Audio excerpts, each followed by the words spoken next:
Toll-like receptors, or TLR, are pathogen recognition receptors and are found on cell membranes. They are activated by binding to components of pathogen known as PAMP, pathogen-associated molecular pattern. And once bound, that particular cell will secrete cytokines to assist in the inflammatory process.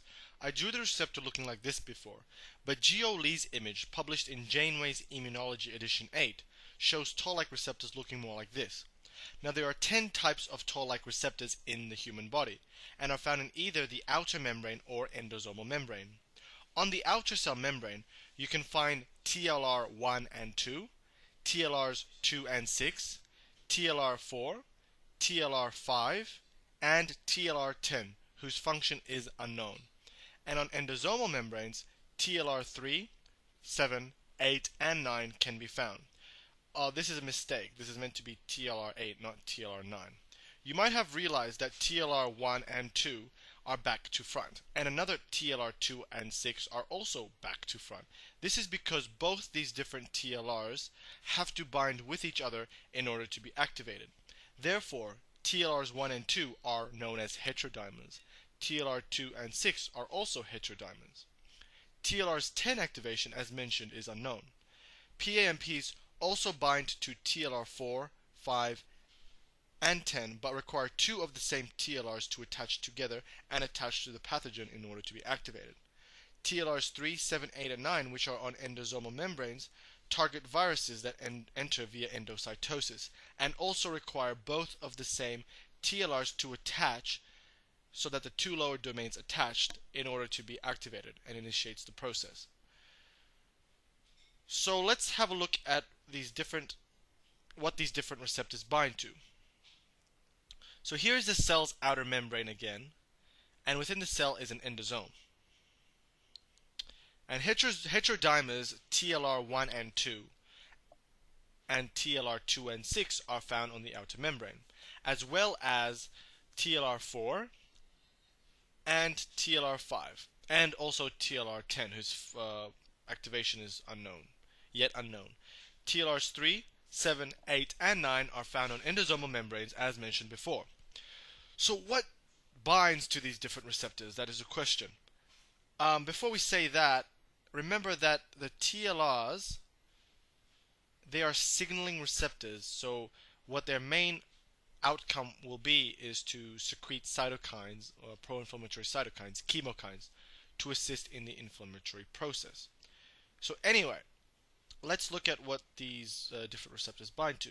So lipoproteins, lipoteichoic acids, and the cell wall, all of which are components of a pathogen, also known as PAMPs, are able to bind to the heterodimers, such as TLR1 and 2 and TLRs 2 and 6.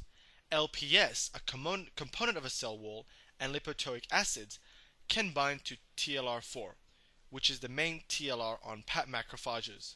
Pathogens flagella, the tail, can bind to TLR5. Looking at the endosomal toll-like receptors, viruses bind to these receptors. Double-stranded virus RNA binds to TLR3.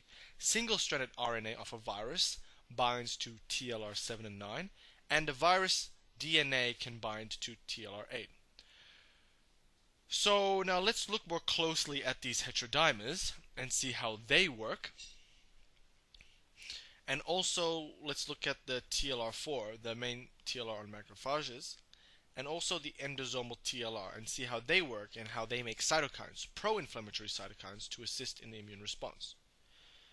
So how does TLR1 and 2 and TLRs 2 and 6 work, the heterodimers? Well, they work the same, so let's just look at one heterodimer, TLR2 or 1 and 2, as an example.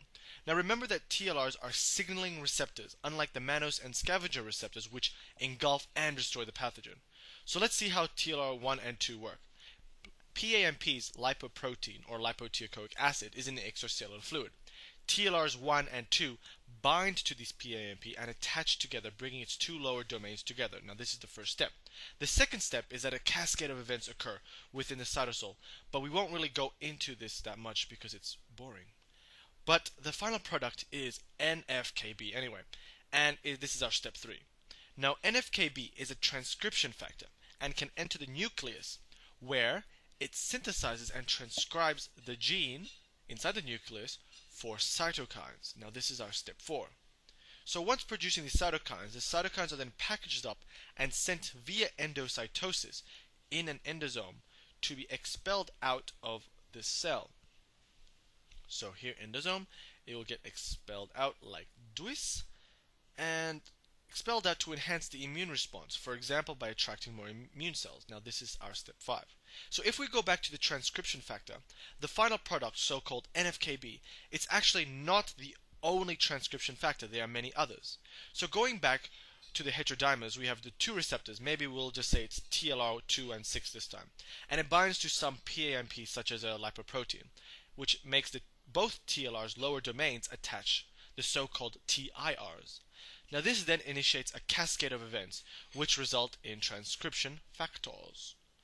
So we talked about the NFKB, which then enters the nucleus of that cell and transcribes the genes for cytokines and pro-inflammatory cytokines to assist in the immune response. Well, the final product can also be an activator protein 1, or this one here, or AP1, which does exactly the same thing. It transcribes the genes for cytokines and pro-inflammatory cytokines, maybe different types. And there are other activator proteins, but this is the most popular. Now another typical one is the transcription factor interferon regulatory factor, or IRF. IRF transcribes genes for interferons, and so usually work through a virus stimulant. So that was how heterodimers work. Now we will see how the endosomal TLRs work now. So here we have the cell again with the outer membrane, which has the TLRs such as the heterodimers 1 and 2, and the TLR5, which connects to flagella, the tail of a pathogen. So endosomal TLRs work in the same way basically as the outer membrane ones, but these endosomal TLRs bound to virus components usually. So let's just say a virus gets in the cell and is engulfed in an endosome. TLRs3, for example, can bind to the double-stranded RNA of a virus within the endosome, but two of these TLRs3 have to bind together and bind to the RNA so that the lower domains attach, which then initiates a cascade of events and leaves us with a familiar product, interferon regulatory factor, or it can be other transcription factors. But it would most likely be this IRF, the interferon regulatory factor, because if the cell was infected by the virus, this cell would send out interferons. So anyway, this IRF, this interferon regulatory factor, does some transcription within the nucleus and encodes genes for interferons. The interferons are then sent out in packaged endosomes and are then transported towards the outer membrane. Typically, interferons alpha and beta are produced in this event. Now, the interferons then leave out targeting other cells in the area so that the other cells can't be infected and can fight off this particular virus that has infected this cell. So, that was how the endosomal TLRs work. Now, let's look at how the TLR4 works, which is important because these are the main pathogen recognition receptors on the macrophages, and it works a bit more, it's a bit more complex than the others. Well, not really, it's just got a couple of added extras. What's special about TLR4 is that it binds to LPS, a major cellular wall component of a gram-negative bacteria. But in order to bind to the gram-negative bacteria, TLR4 requires another protein called MD2 attached to its cleft. But not only this, another receptor is required called CD14 in order for the TLR receptor to do its function. Now CD14 is a normal receptor on a macrophage, and without CD14 as a co-receptor for TLR, CD14 can work by itself as a receptor which initiates phagocytosis on a particular pathogen.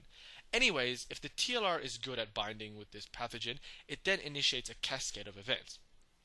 With the final product, if you remember, can be NFKB, AP1, or IRF, or others.